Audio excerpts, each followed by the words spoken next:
It's a real delight to be with you, and time is going to rush by. They gave me the extraordinary subject of one of my later books called Why Jesus Rediscovering His Truth in an Age of Mass-Marketed Spirituality. If you have read it, you will know that it would be impossible to do any semblance of justice to that, even within a short period of time. So I will not even attempt to do it. That particular book approaches the contradistinctiveness of the Lord Jesus in comparison to the New Age spirituality and the claims that come so much from the Eastern pantheistic worldviews and what is so unique about Jesus Christ.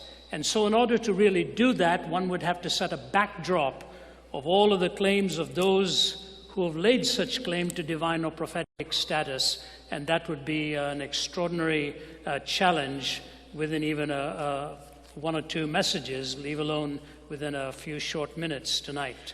So what I'm going to do instead is just bring to you the uniqueness of Jesus, and especially in times like these and the struggles that we see globally.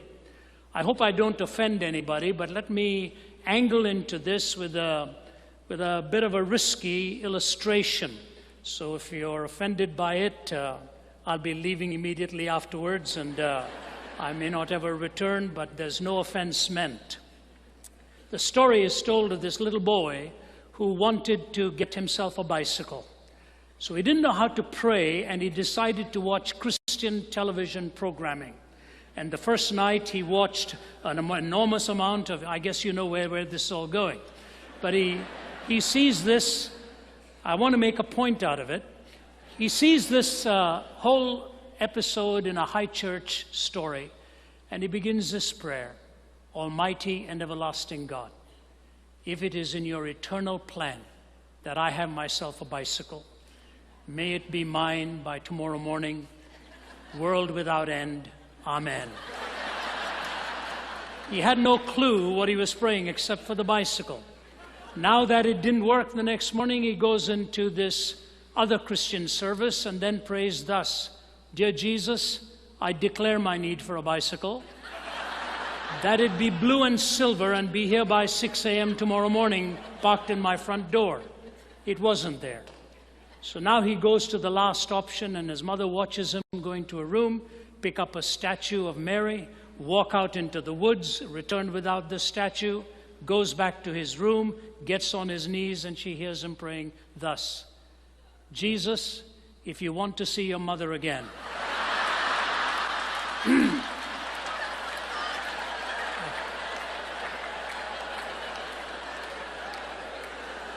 now I want to ask you this.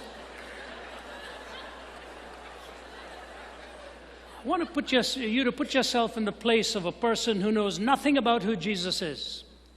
And all you're going to learn from about Jesus is by turning on Christian television programming. What do you think would be the conclusion you would make from a majority of programs? Certainly not all of them, because there are some extraordinary voices, clear voices, powerful voices that are biblically authentic and retain the integrity of the message, albeit attempting in their best ways to use the methods of our time. And it can be done and is done, but a vast majority of what you hear has more of a semblance to a mass marketing attempt to buy in an audience and possibly sell the benefits of Jesus. This has happened in worship, this has happened in theological thinking, this has happened in so much of Christian propagation today, to such a point that I think the Jesus that is now understood or comprehended by the masses is really a perverted Jesus, bearing no similarity to the gospel narrative. I think, for example, of that powerful voice of the great Scottish writer James Stewart, who is talking about Jesus and the mystery of divine personality. And here's what he says: the mystery of divine personality in Jesus that confronts us in the Gospels brings before me a startling coalescence of contrarieties. A startling coalescence of contrarieties, not contradictions. A coalescing of contrarieties. And he explains himself. He was the meekest and lowliest of all the sons of men, yet he spoke of coming on the clouds of heaven with the glory of God. He was so austere that evil spirits and demons cried out in terror at his coming, yet he was so genial and winsome and approachable that the children loved to play with him and the little ones nestled in his arms. No one was half as kind or compassionate to sinners, yet no one spoke such red-hot scorching words about sin. A bruised reed he would not break. His whole life was love. Yet on one occasion he demanded of the Pharisees how they ever expected to escape the damnation of hell. He was a dreamer of dreams and a seer of visions, yet for sheer, stark reality, he has all of our self-styled realists soundly beaten. He was the servant of all, washing the disciples' feet, yet masterfully he strode into the temple, and the hucksters and money changers fell over one another in their mad rush to get away from the fire they saw blazing in his eyes. He saved others, yet at the end, himself he did not save. There is nothing in history like the union of contrasts which confronts us in the Gospels. The mystery of Jesus is the mystery of divine personality. This startling coalescence, the more you turn to the pages of Holy Writ and find 15 years of Scripture converging into this person and all that he lived, stood for, and brought for you and me, reminds me again and again, there's nothing in history like this. He stood before Pilate in an extraordinary conversation when ethnic tensions were before him in his questioning, where political tensions were before him. And Pilate looked at him and said, "Are you a king?"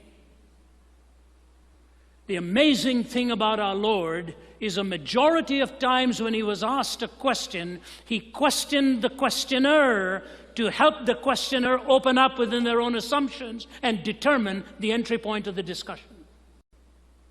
When you question your questioner, you very quickly learn that that intent is prior to content. If the intention is to pursue a lie, no amount of truth will ultimately accomplish much. For, says George MacDonald, to give truth to him who loves it not is to only give him more multiplied reasons for misinterpretation. And here he is before Pilate, and he looks at Pilate and he says, "Are you asking this question on your own, or has somebody set you up for asking this?" Pilate looks at him and says, "Look, I didn't bring you here. It was your people who brought you here. Are you a king?" He said, "Yes, I am, but my kingdom is not of this world, and they that are on the side of truth listen to me." Pilate looked at him and asked the most profound question with the most irreverential sequel. He said, "What is truth?" and walked away. He was standing in front of the embodiment of truth and never waited for the answer. And so what I want to do within a few moments tonight is demonstrate for you how it was that in who he claimed to be and what he taught, his answers corresponded to reality, because that's what truth is all about. But not only did his particular answers correspond to reality, the cumulative answers that he gave brought a coherent worldview to look at all of the strands of reality and be able to bring about a worldview that was consistent and coherent. There are two tests for truth, correspondence and coherence, and you'll see both of them very clearly demonstrated in him. Let me just take 3 or 4 thoughts of how he demonstrated the truth and lived it out. Number 1, he described the condition of your heart and my heart in the most accurate terms. He did not merely call it mistaken ways of choosing or living. He did not just talk about it as wrong-headed choices.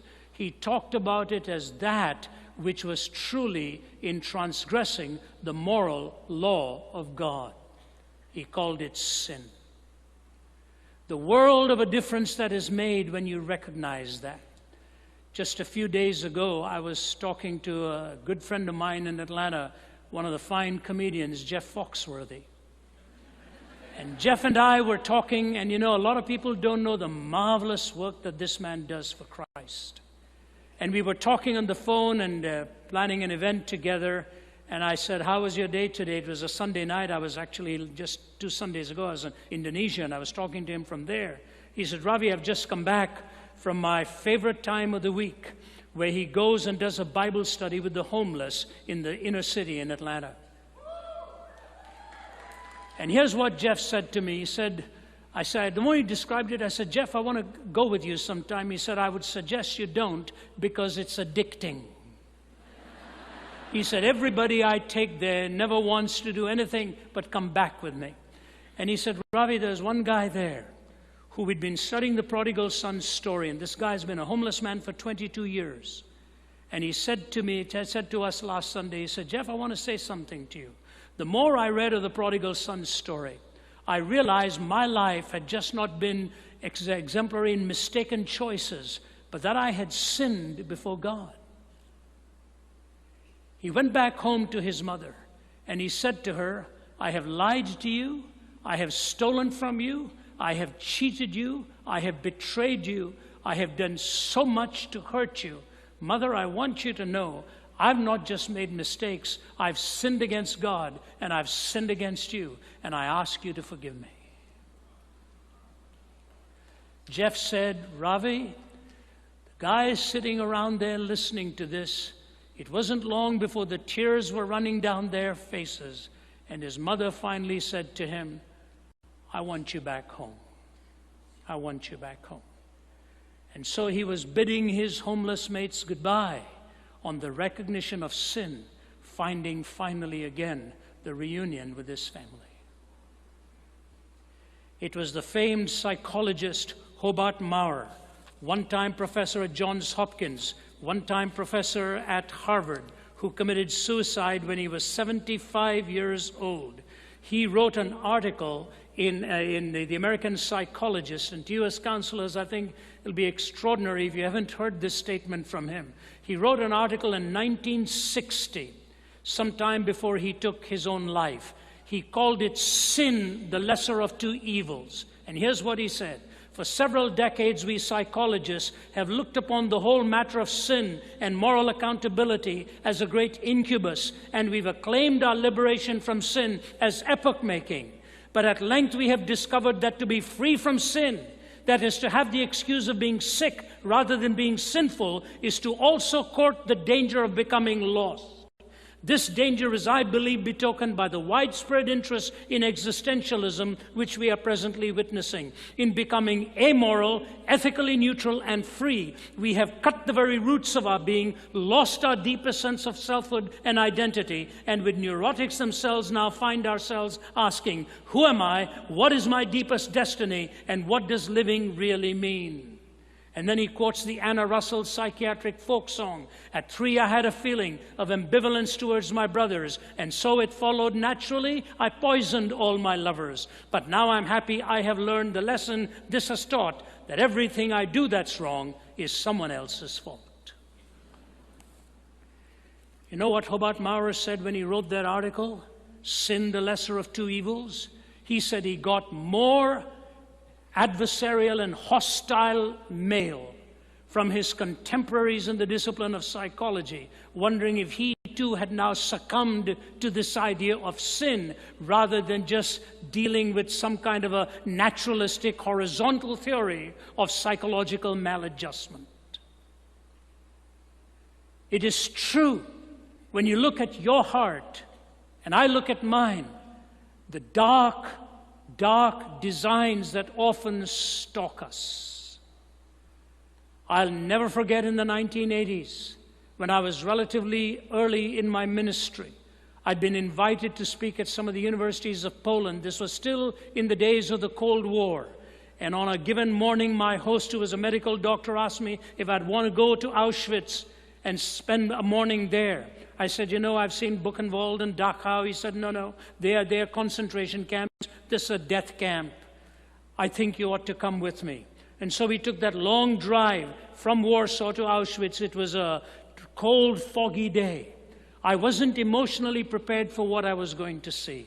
Till this very day, I can tell you it made a profound, life-changing impact upon my own thinking. As we walked in and began to go from room to room and see the horrors of what was orchestrated there, where they were being slaughtered at the rate of 12,000 every day.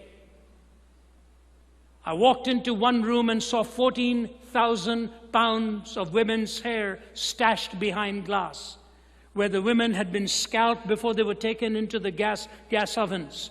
And that hair was then taken and woven into some sacks and sold in the marketplace. And as I went from room to room, it was getting quieter and quieter with a handful of us. Nothing was being said. Till you walk into the room with the children's paraphernalia and little suitcases and little toothbrushes and little clothes. And you look at a picture of two boys castrated by Joseph Mengele, standing just staring in with a hollowness in their eyes that revealed what had been done to them. And just before the gas ovens, there was a sign there, the words of Adolf Hitler, "I want to raise a generation of young people devoid of a conscience, imperious, relentless, and cruel." I remember walking away from there, and Henrik, my host, saw the emotional trauma that I'd gone through. We didn't say very much on the drive back. And you know, the tragedy of what happened there is that it came through the medium of what was at that point one of the most educated nations in the world. And it came through men and women who were described in their biographies as ordinary people. See, the human heart is capable of despicable depths, your heart and mine. No matter who we are. And Jesus described it so accurately, so correctly. The lust of the flesh, the lust of the eyes, and the pride of life. These three sum it all up. He described our condition. But secondly, he provided for our malady. You can go through the pages of any worldview and any religion. I'll guarantee you something. You will never find what you will find in the pages of the Gospels. In every religious worldview, you pay. In Buddhism, you pay. In Hinduism, you pay. The whole cyclical world of karma. In Islam, you pay. You ask any devout Muslim, how do you hope to gain entrance into paradise? His answer will be very straightforward to you. I'm not making a caricature of this. This is legitimate, authentic Islamic doctrine, that your good deeds will have to outweigh your bad deeds. And when those good deeds outweigh your bad deeds, you make your entrance into paradise. And the metaphor of that paradise is in sensual terms. I know a man from Iraq who told me that when he walked to the mosque on Fridays, he would determine which mosque he went to based upon how miserable a week he'd had in his behavior. The worse he'd been through the week, he'd go to a farther away mosque and count the number of steps he was taking so that his good deeds would outweigh his bad deeds. I remember some years ago being asked to speak at the United Nations at their prayer breakfast, and they wanted me to speak on the search for absolutes in a relativistic age. It's tough at any hour of the day, leave alone early in the morning. And because of the nature of the setting, you're only given a handful of minutes, 18 to 20 minutes, and that's understandable. But what's even more daunting is that there's a plurality of worldviews out there. So you have to be very careful how you even approach the gospel. So my approach has always been take about 18 minutes to talk about something with which you'll find the common ground, and take the last 5 to 7 to bring the gospel into it. So I said, what absolutes are you looking for? What areas? You're looking for an absolute to define evil. You talk about evil empires here, which means you must have a definition for evil. You talk about justice. You have to be able to define what justice is and find an ontic point of reference for true justice. And you have left your families and your home and you love them, but in your heart you're tempted and you want to honor the dictates of love and the demands of love. You need an absolute. Evil, justice, love. I said, sometimes you're going to blow it big time, and you're going to come to your mates to ask for pardon, forgiveness. What is the basis on which you even can be forgiven? Evil, justice, love, and forgiveness. I said, ladies and gentlemen, can I ask you this question? Do you know where in the world these four converged on a given day? It was on a hill called Calvary, when evil, justice, love, and forgiveness came together in that historic moment of the crucifixion of Jesus.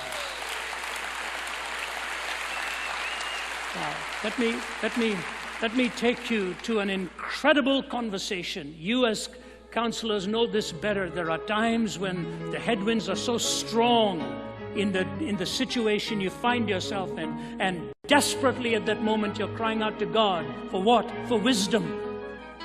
To take you beyond learning, to take you beyond understanding. You want the right word.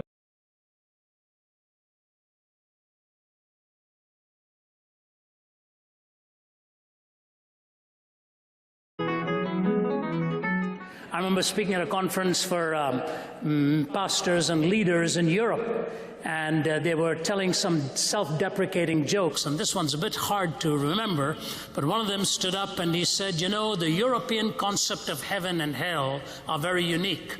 For the European, the concept of heaven is where the cops are all English, the engineers are all German, the cooks are all French, the lovers are all Italian, and it's all organized by the Swiss. That's heaven. And so somebody said, then what's hell like? So the hell is where the cops are all German, the cooks are all English, the engineers are all French, the lovers are all Swiss, and it's all organized by the Italians.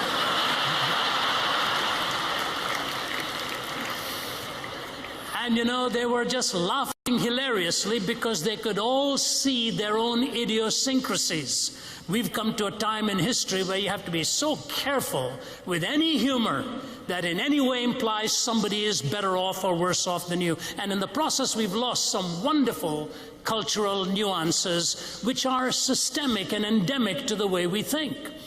The fact of the matter is, when you're talking about American culture, one of the most difficult things here is to identify what American culture is like. Now, comedians can do a great job, and they laugh at aspects of the way we behave and what we do and how we think. But if you were to put some monolithic notion to American culture, it is easier to put it from our entrepreneurial standpoint than it is on the way we actually think. We have an enterprising spirit, we have an investing spirit, we know how to do marketing well, we know how to make money, distribute money, and so on, and make a market for almost anything that comes into the commercial arena. But how do we think as Americans? And isn't it rather odd, to your own credit, that you've actually got an Englishman and an Indian talking about how Americans think? There's an irony to this, and I don't think it is accidental. There's an old Chinese proverb that says, if you want to know what water is, don't ask the fish. If you want to know what water is, don't ask the fish. Why? Because the fish never, ever analyzes its own environs. It is submerged in it. In order to understand what water is, the fish almost has to get outside of water to get the counter perspective of understanding what its normal perspective is like. If you really want to know what America is blessed with, go outside America.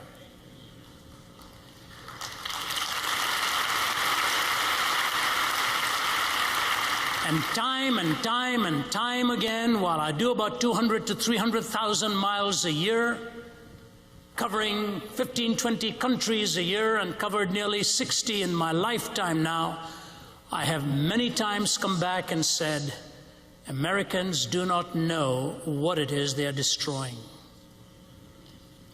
What it is that we are systematically pulling apart. Now, I could go into many aspects of what our culture is like, but basically, when we start thinking of American culture, we are a group of individuals with an incredibly individualistic way of thinking. It's both the glory and the shame of America. It gives you the privilege as an individual to be yourself, but many, many times we find out that we almost have to sacrifice some of that ego and some of that pride in order to absorb that which may be different from us. Many, many years ago, Taylor Caldwell wrote the book Captains and the Kings. And in that book, she has one character saying this: I have no country, no allegiance, no loyalties, no kinsmen among others. The world rejected me when I was defenseless, and so I reject it now. With all my heart and with any passion I still retain, and ask of it only to remain apart from me as I do what I must do. Do not try to stir up in me any commitment to any man or nation or faith or cause. Do not try to draw me among you, or even to speak to me as one of you. Leave me alone, and I will let you alone, because if I should become any part of you or engage myself among you, I could not bear to live any longer. So let us live in a truce. The man who walked out onto the Virginia Tech campus and opened fire could have written 3/4 of that himself. I don't want to be a part of you. Leave me alone, and I will leave you alone. And he was desperately searching for an identity all along. If any one of you wants to get deeper into the subject, I recommend the book that I wrote many years ago called Deliver Us from Evil, in which I took 3 sociological phenomena that were making their move across the Western culture at that time. I won't go into that except to highlight 3 ideas that I shared. 3 things were happening in America from the 70s to the 80s. One was the process of secularization. Secularization is nothing more than this. It is a process by which religious ideas, institutions, and interpretations have lost their social significance. May I repeat that for you?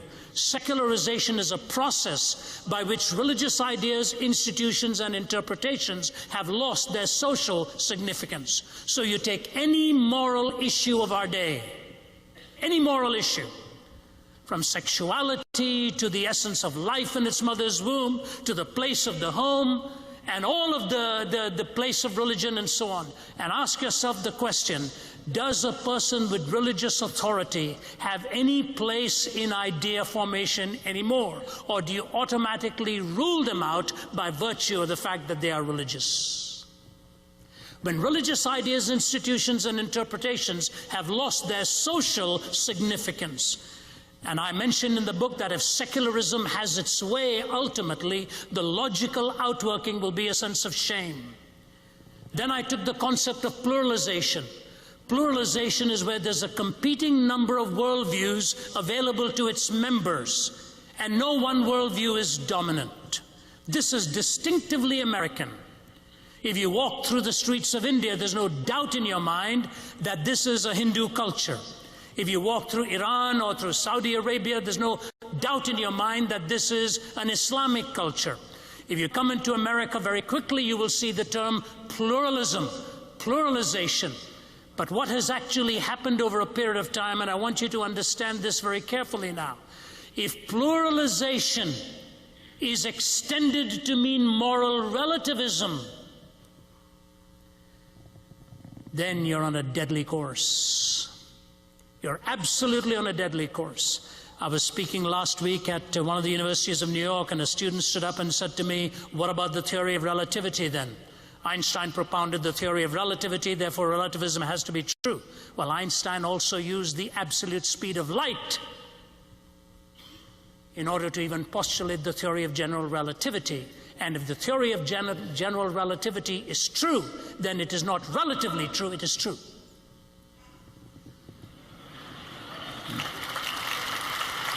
So pluralization is where there's a competing number of worldviews available to its members, and no one worldview is dominant. If you imagine in the culinary terms, you're walking through a buffet line of worldviews. And in America, you can pick any worldview you want. It's there. Now listen to me carefully. When secularization has done its bit, it leads to a loss of shame. When pluralization has done its bit, it leads to a loss of reason. There's no such thing as truth anymore. And finally, I said the third mood is privatization. Privatization basically meaning you're allowed to believe whatever you want religiously, but keep it private. Don't ever bring it into the public square. And what privatization did was kill the sense of meaning. So secularization took away the notion of shame. Pluralization took away the notion of reason. Privatization took away the notion of meaning. Many years ago, I read this. It well summarized it. In the 1950s, kids lost their innocence. They were liberated from their parents by well-paying jobs, cars and lyrics and music that gave rise to a new term, the generation gap. In the 1960s, kids lost their authority. It was the decade of meism. Church, state, and were all protested against and were all called into question and found wanting. Their authority was rejected, yet nothing ever replaced it. In the 1970s, kids lost their love. It was the decade of meism dominated by hyphenated words beginning with self, self-image, self-esteem, self-assertion. It has made for a very lonely world. Kids have learned everything there is to know about sex. They've forgotten everything there's to know about love. And very few have the nerve to tell them that there is indeed a difference. In the 1980s, kids have lost their hope, stripped of innocence, authority, and love, and plagued by the horror of a nuclear nightmare. Large and growing numbers of this generation have stopped believing in the future. Last week, USA Today's front page article, a dramatic rise in suicides. The highest numbers changed were in those of the preteen young girls. Sooner and sooner and sooner, despair is coming. And the fascinating thing about this is when I was in Singapore a couple of weeks ago, the front page story was on the increased numbers of suicides in Singapore. And the highest numbers were in the 40s and 50s category, which is utterly fascinating to me. Wealth in Singapore makes our wealth look tame. They've made it big. They're managers of finance, big money amongst the Chinese tycoons. So here we are in the young teenagers who've lost hope before they have time to even think clearly, because they see what's out there and it's already made them empty. Out there, they reach the pinnacle and find out there was nothing there, and they're finishing it off. I want to base my talk tonight on a quotation I have used over many years. And I want you to listen to it carefully, and I'm going to take 3 of the points highlighted in that, the ideas in there, and unfold my talk as quickly as I can here. In the 1970s, Malcolm Muggeridge, the British journalist, said this: "It is difficult to resist the conclusion that 20th century man has decided to abolish himself. Tired of the struggle to be himself, he has created boredom out of his own affluence, impotence out of his own erotomania, and vulnerability out of his own strength. He himself blows the trumpet that brings the walls of his own cities crashing down, until at last, having educated himself into imbecility, having drugged and polluted himself into stupefaction, he keels over a weary, battered old brontosaurus and becomes extinct." If you were to take that statement and write it out and examine it phrase by phrase, 30 years later, Muggeridge's prognostications have turned out to be true. That's what's happened to American culture. May I take 3 of his ideas in there? Number 1, boredom out of his own affluence. How affluent we have become. How much we have. How many cars. How many options of food. How many choices of clothing. How many channels for entertainment. Everything is in abundance. If America is described in one word, it would be the word abundance. We have it all. And yet, the boredom quotient is rising and rising and rising all the time. The average young person cannot be engaged for too long anymore. That's why you go to church and you may as well have a spinal cord made out of plastic napkin rings clicking every 30 seconds, because our attention span cannot take it any more than that. From music to all of the pounding that goes on, we are catering to this inability to be engaged for any period of time. Isn't it fascinating? We can't sing 3 verses of a hymn, but we'll sing 2 lines of a chorus 15 times.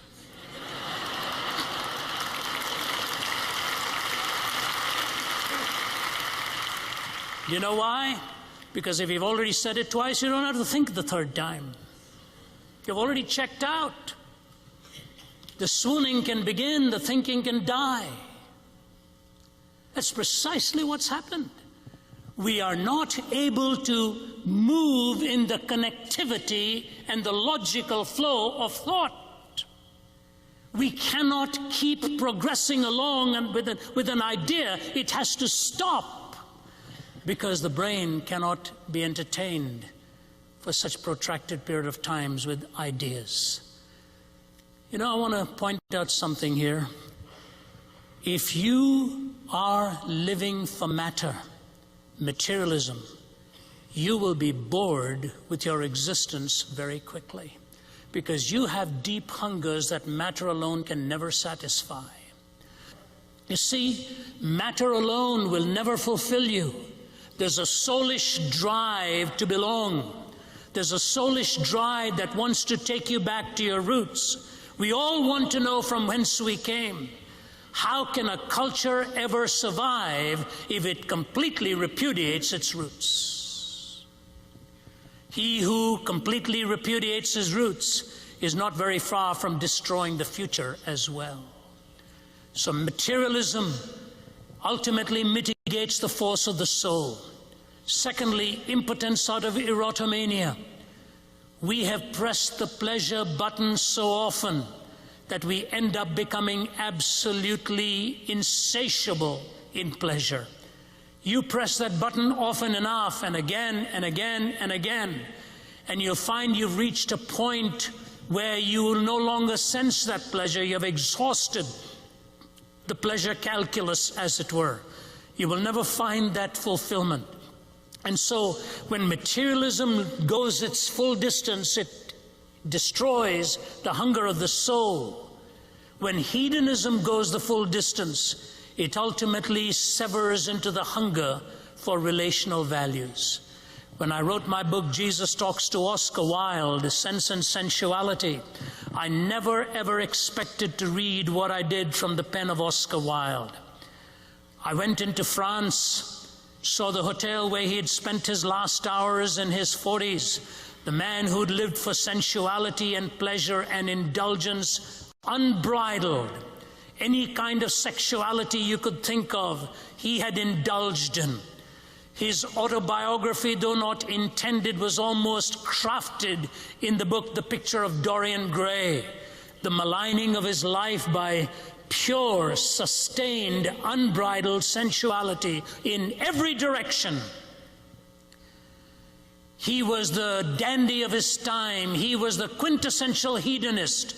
People said when Oscar Wilde walked in a room with his red and black silks in his attire and the pinks and all of the colors, every head would turn, and Oscar Wilde would never worry about the attention. That's what he wanted. And yet, as he lay dying of this horrible disease he'd picked up in his body, his lover is sitting next to him. And as he turns his head, he looks at Robbie Ross and he says, "Robbie, I have a question for you. All those young boys you and I loved, did you ever love one of them for their own cause and their own purpose? Did you ever love them for their own sake?" What a question to ask on your deathbed. After a life of hedonism, which knew no boundaries, he's looking at his, quote, lover, and he says, "Robbie, before I die, I want to ask you this. Did you ever love any one of those little boys for their own sake?" Robbie says, "No." He says, "Neither did I. Neither did I. Get me a priest. Bring me a minister. Only the blood of Christ is big enough now to cleanse my heart. This was Oscar Wilde. When he was carried into the church where the funeral of Blaise Pascal was also held in Paris, ironically, and Pascal's jacket hangs in the back room of the minister there. And you read the description of Oscar Wilde's funeral, you'll find something out. There was not one chord of music played in that funeral. There was nothing to sing about. When you see his grave, it's a massive phoenix. And the words of Job are inscripted at his own request. My friends saw my plight and were horrified. That's what hedonism did. It ended up destroying all relational values. And that's where we are flirting with in America. Materialism leads to a soullessness. Hedonism leads to a rupture of all relationships. And the third important thing here, vulnerability out of our own strength. We have become so strong that we've actually become so vulnerable. And we are watching the country now plundered by worldviews that will take away the worldview that made it possible for America to come into being. I want you to listen to me carefully. The question is not whether America is a Christian nation. I'm asking you this: could America have been brought to birth by any other worldview that you know of? Not naturalism. You know, Lincoln's second inaugural address had about 760 words in it. 14 times he uses the name of God. 14 times in 760 words. When George Washington took the oath of office, he added the words, "So help me God." Judaism and Christianity combined have birthed this nation. Hinduism would never have brought America into being, because all men are not created equal in the Hindu pantheistic framework, nor in Buddhism, nor in Islam are we created to have liberty in the pursuit of happiness. Nor in naturalism, endowed by our Creator with unalienable rights. Naturalism would not have birthed America. Hinduism would not have birthed America. Islam would not have birthed America. Buddhism would not have birthed. I'm not asking if we are a Christian nation. I'm asking you this: do you know of any of these other worldviews that would have inscripted the very words in the founding documents of this nation? Even men who were not sympathetically Christian, people like Jefferson and others, they allowed worship service to be carried on, and where Congress met, and where in the Supreme Court. You know why? Because they gave their people the freedom to believe and to disbelieve. Now we have got a brand of atheists who are actually wanting to take away our freedom to believe. You know, along with Michael Desertmore, I lecture at Oxford University 3 times a year. And when I was there in July, Richard Dawkins, the bulldog of Darwinism and atheism, wrote an article in the Oxford newspaper there, asking for a decision to ban students to come into Oxford University if they actually believed in a creator. You know what the motto of Oxford University is? The Lord is my light. And he wants to ban students from entering Oxford University if they believe in a creator. Samuel Harris, who wrote the book The End of Faith, and also wrote a letter to a Christian nation. I've just responded to his book. It'll be released by Zondervan early part of next year. Samuel Harris, this brilliant neuroscientist, is actually saying if anybody believes in God, they should not qualify for public office or even for any key positions in corporations. These are the boys of tolerance 10 years ago. The reality is we have created vulnerability out of our own strength. Let me transition here quickly. No human being in this world lives by pure reason. None. Not the atheist, not the naturalist. Today's New York Times has 2 brilliant scholars questioning the atheists on their faith. Brilliant scholars today have responded. One is Stanley Fish, one is Richard John Newhouse. Because Samuel Harris is talking about the day will soon come where we'll be able to explain all kinds of behavior by neuroscience. And they basically say, until then? Until then? You want us actually to have faith in what you are telling us will one day happen? You know, God has put enough into this world to make faith in Him a most reasonable thing. But He's left enough out to make it impossible to live by sheer reason alone.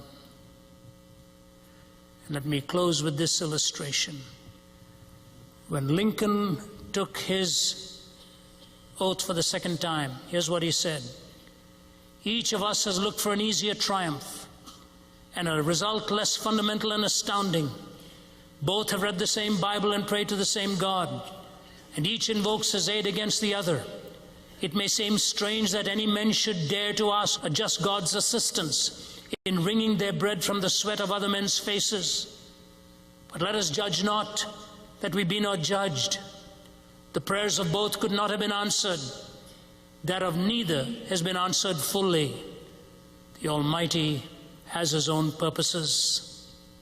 With malice towards none, with charity for all, with firmness in the right as God gives us to see the right, let us strive on to finish the work we are in, to bind up the nation's wounds, and to care for him who shall have borne the battle, and for his widow, and for his orphan. And he goes on.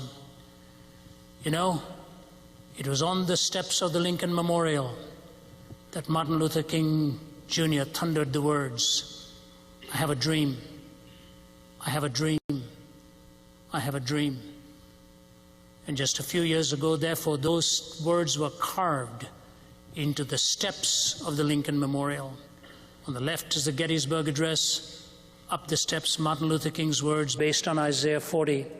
Here's what it says. I have a dream that one day every valley shall be exalted, and every hill and mountain shall be made low. The rough places will be made plain, and the crooked places will be made straight, and the glory of the Lord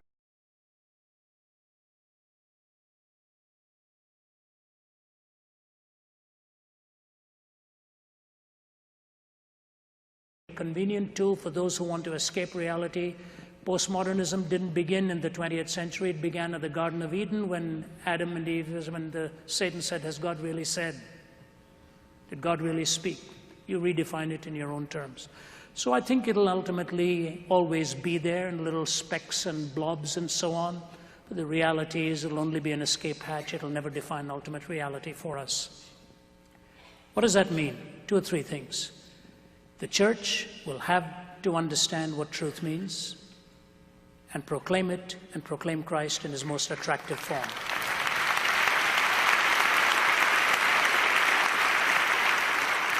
Secondly, we have to start understanding that many people who come into our churches are already hurting. We daren't hurt them anymore. We plunge our hands into raw wounds when people come. One of the biggest churches in the country has just released its study. It came out last week. It's in my hand. The pastor of that large, huge church that set the mold for many others, I won't even use the terms, said it rocked him to his boots when he saw the results. He said, I had an option either to not disclose this or to disclose it. He said, to disclose this is hurting me, but not to disclose it would hurt us more. And basically it says there that the people who've come there now for 20 years have not grown in depth and want something greater and deeper than just trying to be relevant when they come there.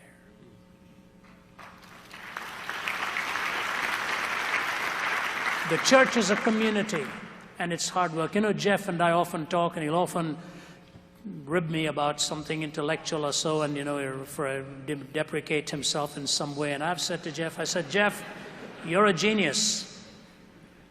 I said, you're a genius, and I mean that. He's able to turn a phrase, he's able to take a moment and you need to be a genius to understand reality and then caricature it.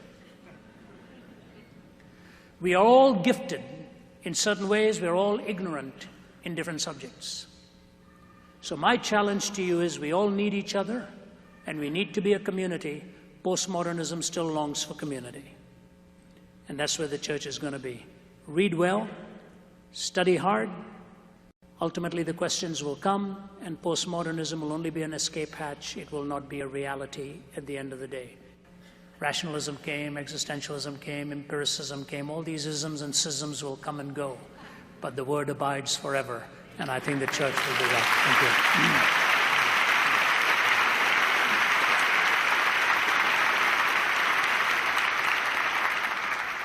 I hope we're recording this. You did hear that, Mom, didn't you?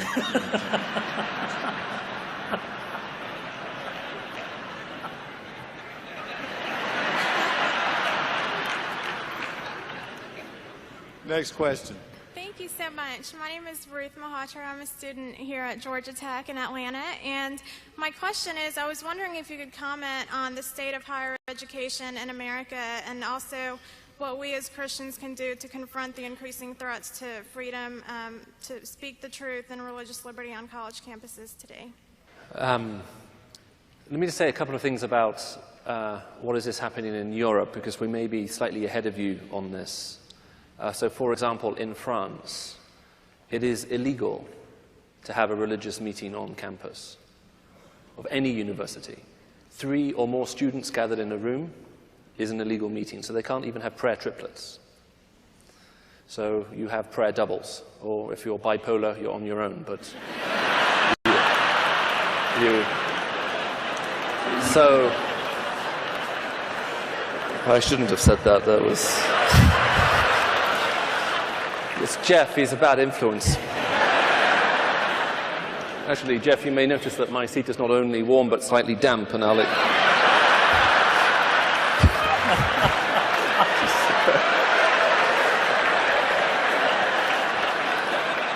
this really is going to be my last RCIM engagement, isn't it? Now, the situation is different in Europe. We've had a huge belief in the value of education in Europe for a very long time, which is why it's been free. And it's only recently that even at universities like Oxford and Cambridge and the University of Paris and so on, where you've actually had to pay to go. Now, they have begun to have to change that slightly, and they do charge for it. I myself have been opposing that idea. It was at Oxford University where at Cambridge, where a guy called Wittgenstein, who was the youngest professor of philosophy ever to be appointed in the history of the university, he said this to his students. He said, "It is my job to move you from believing in disguised nonsense to believing in patent nonsense." In other words, what he was saying was, everything is nonsense. Everything. Nothing makes any sense. But that fact is disguised from you. But after 3 years of doing a philosophy degree at the University of Cambridge, you will graduate with a degree in patent nonsense. Everything is nonsense, but you'll know it's nonsense. And that's why I'm opposed to university fees. I mean, why pay to get a degree in nonsense? It doesn't seem to make any sense.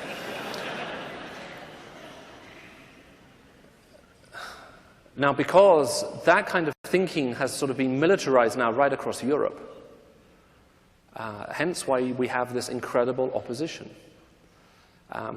And so, for example, another one of Richard Dawkins' statements is that no professor at university should be allowed to teach if he believes in God. He went on to say that anyone who questions the idea of atheistic evolution should be expelled from the campus, our campus, where I'm also on the faculty.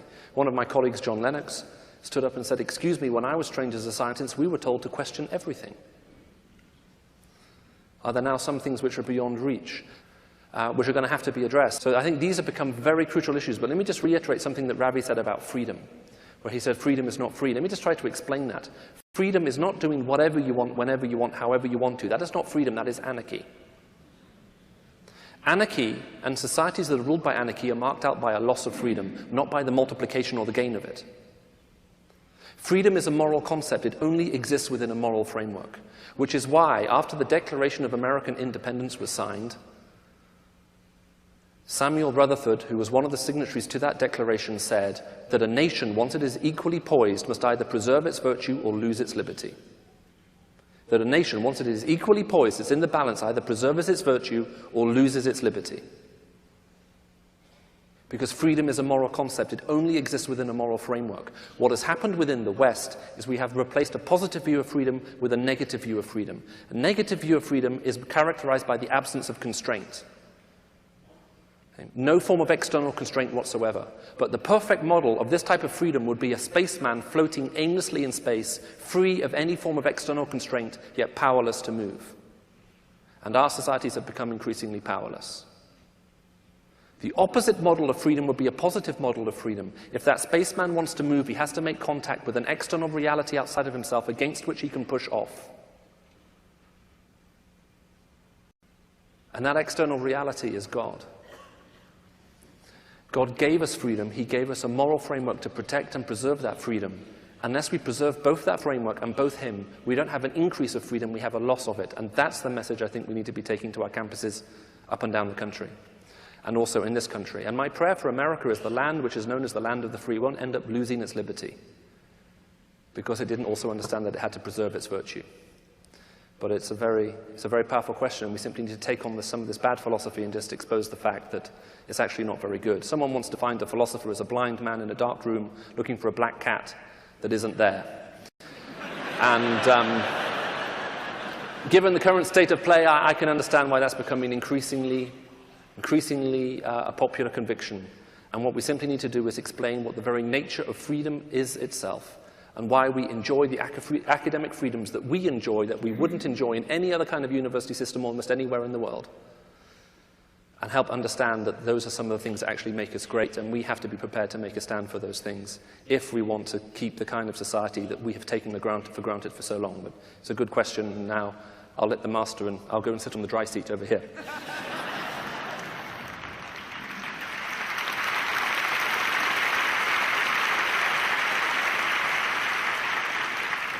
Lee Strobel, the writer, was ribbing me once. He was talking with me and he said, "I blame you for my son going into philosophy." I said, "Why?" He said, "He was just heading along in another direction, then he came and spoke at a set of meetings and he switched his majors, becoming a philosopher." He said, "So I called my son and I said, 'Do you know the difference between a professor of philosophy and a large pizza?' And he said, my son looked at me, he said, 'Dad, is this a trick question?' He said, 'Do you know the difference between a professor of philosophy and a large pizza?' He said, 'What's the answer, Dad?' He said, 'A large pizza can feed a family of 4.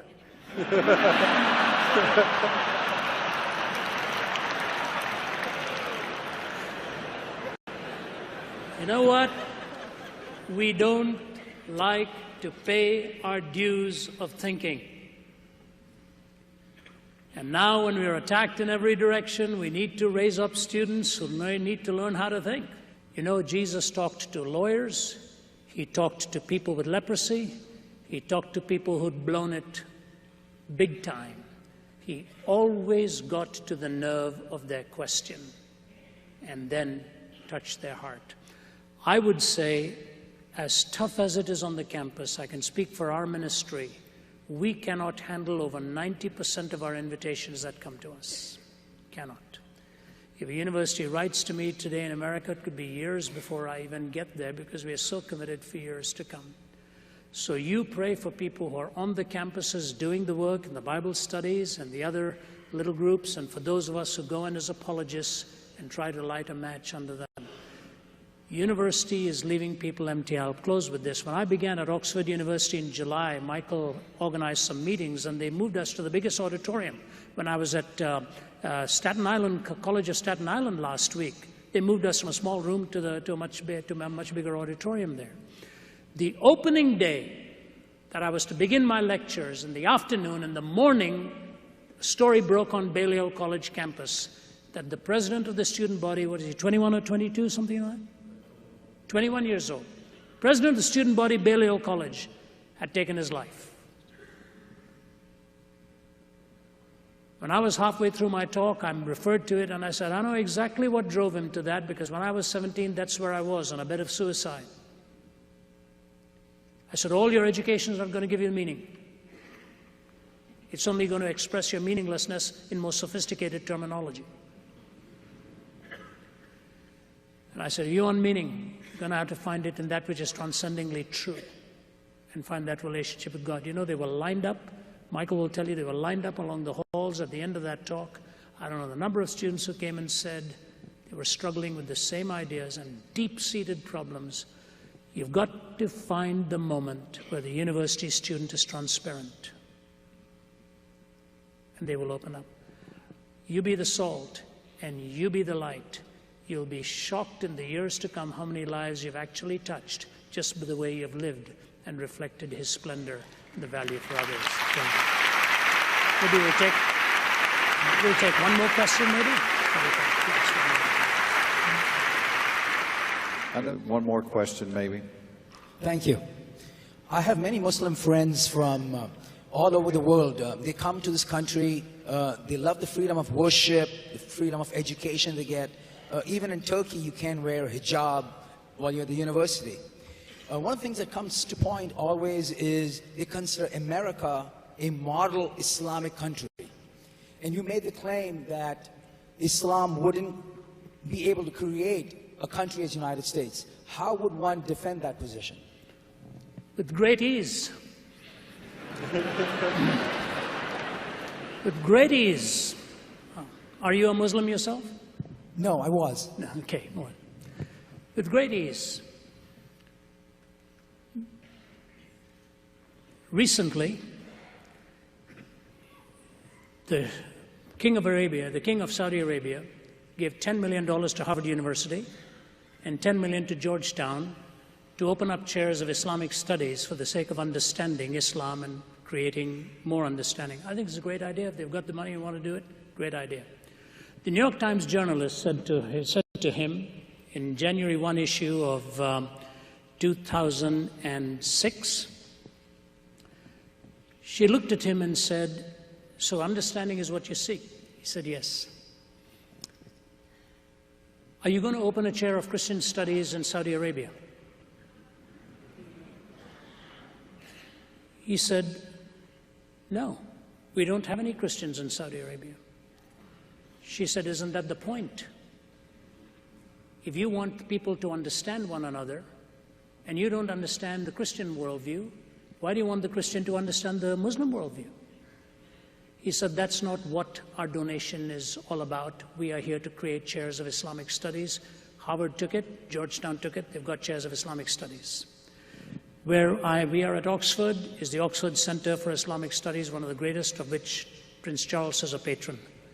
Fair enough. Why is it that no Islamic country that I know of, like Iran, Malaysia, Indonesia, Saudi Arabia, and even Iraq, and even in a moderate country like Turkey? What happened in Turkey recently? The brutal, torturous murder of 4 people, 1 or 2 of whom were tortured for an hour or so. You read that story. Where is the government? Where is the outcry in the media in those places? There was a little bit of this, a little bit of that. When I was in Bethlehem, Israel, I was writing my book, The Prophet and the Priest, Prince and the Prophet, Jesus Talks to Muhammad, which will be released posthumously. It's ready and all in a lock and key. Because I'm not yet ready to sign my will. Because where there's a will, there are lots of relatives. I was talking to this professor of Islamic studies. It's a candid conversation, and I spent some time with the Grand Mufti. My videographer, Bob Tigert, who's here managing all of this, he was with me. So I go to this professor of Islamic studies, and I say to him, "The Quran says there's no compulsion in religion." He said, "That is correct." I said, "If your daughter," I pointed to his daughter's picture on the desk there, I said, "if she became a Christian, what would you do?" He didn't bat an eyelid. He looked at me and said, "I'd kill her." I said, "You'd kill her?" He said, "Yes." I said, "You would personally kill your daughter?" He said, "Let me put it this way. I will do everything in my power to keep her from making that change. But then I will turn her over to the authorities and they will have to do the execution, but I will have her killed." I said, "So there is compulsion in religion. There's no freedom to disbelieve. There are people in Malaysia today who were misidentified as birth according to parentage and were listed as followers of Islam, who are now asking to be removed from that because one of them is a Buddhist from a Buddhist family. You may have followed that case. He doesn't even have the right to go to court to ask for the rightful claim of his own parents' religion. So if Islam wants to be seen as on a par with America, where there's freedom to disbelieve, then it should give its citizens the freedom to disbelieve as well. I've spoken about this at the highest level to ministers of religion and so on, and I'll say this on the positive side. I'm grateful to God that they've given me the honor of speaking there many times.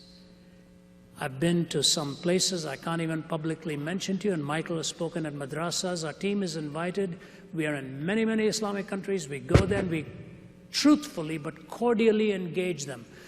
With students, with faculty, I speak very respectfully, but I ask hard questions because they ask me hard questions. America will never force religion down your throat. If it does, it is in violation of its own constitution. That's why I think a theocracy is not what we need. We need the freedom for the Christian to be a Christian. My question to the academy is, why do you allow the legitimation of any other legitimizing any other belief system, but you delegitimize Christianity on the campus? That is a prejudice.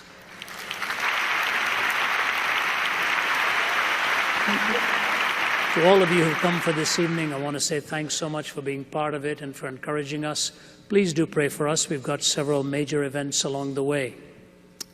Let me just close with this thought and then with a time of prayer, just to close the meeting in prayer. I've been sitting here thinking, here we're in Atlanta. We know the names of our streets. Peachtree something somewhere. You go to Washington and you're talking about Pennsylvania Avenue. You go to New York, it's Fifth Avenue. You go somewhere else, there's bound to be a main street. These names, we walk across and we see them. And we think about America. It's in these homes and on these streets that America lives. And it's a huge moment of opportunity. As dark as it may seem, there are many, many bright things happening. Believe me, many bright things. In political corners and so on, he holds the heart of the king in his hand. The nations are a drop in a bucket. God can well do without any one of these nations, but he has chosen to shed his grace on this nation for a particular time, for a particular purpose. When I was in Damascus, Syria, recently, the chief of one of the major agencies, who was not a Christian, welcomed me, sat me down for an hour and told me they'd welcome me back and wanted me to have top clearance to come and speak there anytime.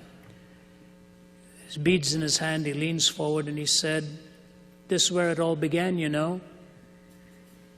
When a man was put in a basket and lowered over a wall, this is where it all began." I said, well, it actually began a little down the road here, but the man in the basket was put in and then up the road went and helped change the world. Jesus had a team of bungling, stumbling misfits. I don't know if I would ever have hired Peter in my organization. And as for the sons of thunder, we have a lot of them in organizations. Each boy wants the right hand. And yet, they conquered the known world of their time.